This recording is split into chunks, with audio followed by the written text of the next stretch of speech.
D'abord,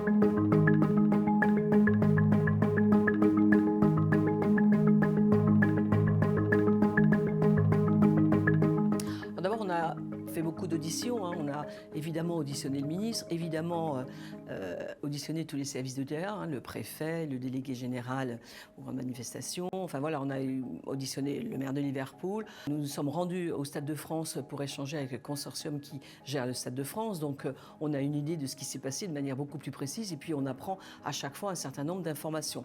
Alors ce qu'on a appris au Stade de France hier, c'est que les caméras ont fonctionné sur le plan de surveillance de la sécurité, non pas à 14 h, mais à midi, encore plus tôt, et que dès 14 h, il y avait des mouvements, on constatait qu'il se passait des choses dès 14 h, pas à 19 h, pas à 20 h, dès 14 h. Donc voilà. Et puis on a appris qu'il y avait un magistrat qui est passé, qui était de permanence, on ne sait pas trop. Donc il y avait quand même 2 personnes qui étaient censées pouvoir saisir les images compte tenu de ce qui s'est passé dans la soirée. Bah voilà, le magistrat, le substitut de permanence qui était là, et le commissaire de police, hein, l'officier de police qui était là. Donc ça, c'est quelque chose qui nous interroge beaucoup.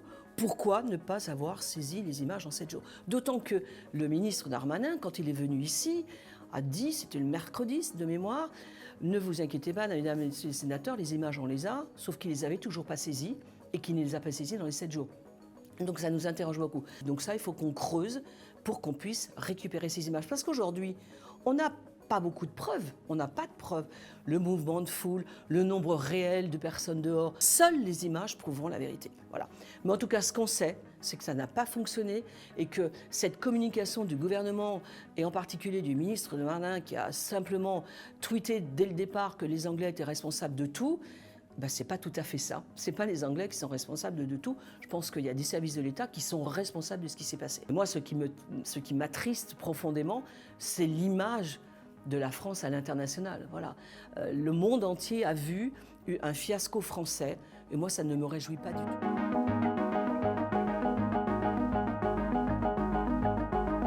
Il y a 2 choses qu'il faut dire. C'est que quand on écoute tout le monde a fait son boulot dans son coin, c'est-à-dire que nous ne sommes pas responsables, parce que nous, dans notre coin, on a fait notre boulot, donc nous ne sommes pas coupables. Ben si, il y a des coupables, il va falloir qu'on les trouve. C'est ça le sujet. Voilà.